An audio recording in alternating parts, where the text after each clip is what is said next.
नमस्कार दोस्तों, जय माता दी। तो आज की इस वीडियो में हम बात करने वाले हैं कि जब रोए भगवान विष्णु तो उसकी वजह बनी माँ लक्ष्मी, आखिर कैसे। तो चलिए वीडियो शुरू करते हैं। भगवान विष्णु और महालक्ष्मी की जोड़ी करने से घर में सुख शांति बनी रहती है और पति पत्नी के बीच संबंध भी मजबूत रहते हैं। लेकिन क्या आप जानते हैं कि माँ लक्ष्मी की वजह से भगवान की आंखों में आंसू आ गए थे। घर में सुख समृद्धि के लिए माँ लक्ष्मी और भगवान विष्णु की पूजा करना सबसे शुभ माना गया है। माँ लक्ष्मी धन और संपदा की देवी हैं, तो प्रभु विष्णु जगत के पालनहार हैं। तो दोनों की ये जोड़ी धरती के लोगों के लिए जीवन में संतुलन बनाए रखने का काम करती है। लेकिन क्या आप जानते हैं कि एक समय आया था जब माँ लक्ष्मी की वजह से भगवान विष्णु की आंखों में आंसू आ गए थे। पौराणिक कथा के अनुसार एक बार भगवान विष्णु ने अपने धाम से निकलकर धरती पर जाने का विचार बनाया और जब उन्होंने इसकी तैयारी शुरू की तो माँ लक्ष्मी ने उनसे पूछा कि वो कहाँ जा रहे हैं। भगवान विष्णु ने उन्हें बताया कि वो धरती लोक पर घूमने जा रहे हैं। यह बात माँ लक्ष्मी ने भी भगवान विष्णु को उन्हें भी साथ ले जाने के लिए कहा।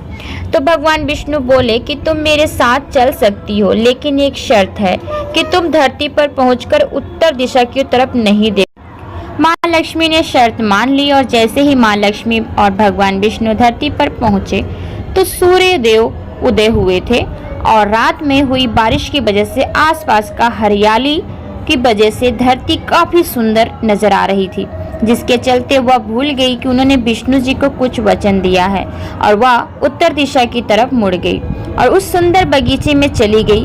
माँ लक्ष्मी को फूलों की भीनी भीनी खुशबू आ रही थी और वहां से माँ लक्ष्मी बिना सोचे एक फूल भी तोड़ लाई। जब वह फूल तोड़ने के बाद वापस आई तो भगवान विष्णु की आंखों में आंसू थे। माँ लक्ष्मी जी के हाथों में फूल देख विष्णु जी बोले, बिना किसी से पूछे उसकी चीज को हाथ नहीं लगाना चाहिए। इसी के साथ अपने वचन को भी विष्णु जी ने याद दिलाया, जिसे माँ लक्ष्मी भूल गई थी। माँ को अपनी गलती का एहसास हुआ और उन्होंने अपनी भूल के लिए क्षमा मांगी।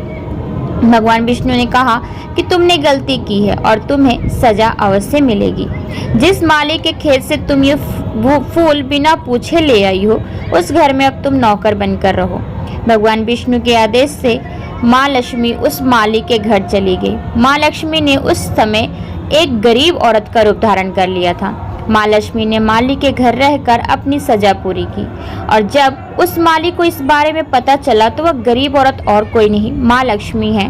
तो उसने माँ से क्षमा मांगी और कहा कि हमने आपसे अनजाने में ही घर और खेत में काम करवाया है। हे माँ, यह कैसा अपराध हो गया। हे माँ, हम सबको माफ कर दे। यह सुन माँ लक्ष्मी मुस्कुराई और बोली, हे माधव, तुम बहुत ही अच्छे और दयालु व्यक्ति हो।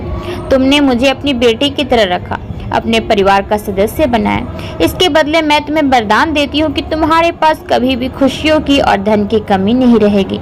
तुम्हें सारे सुख मिले जिसके तुम हकदार हो। जिसके बाद माँ लक्ष्मी वापस विष्णु जी के पास चली गई। उम्मीद करती हूँ कि आज की वीडियो आप सबको अच्छी लगी होगी। चलिए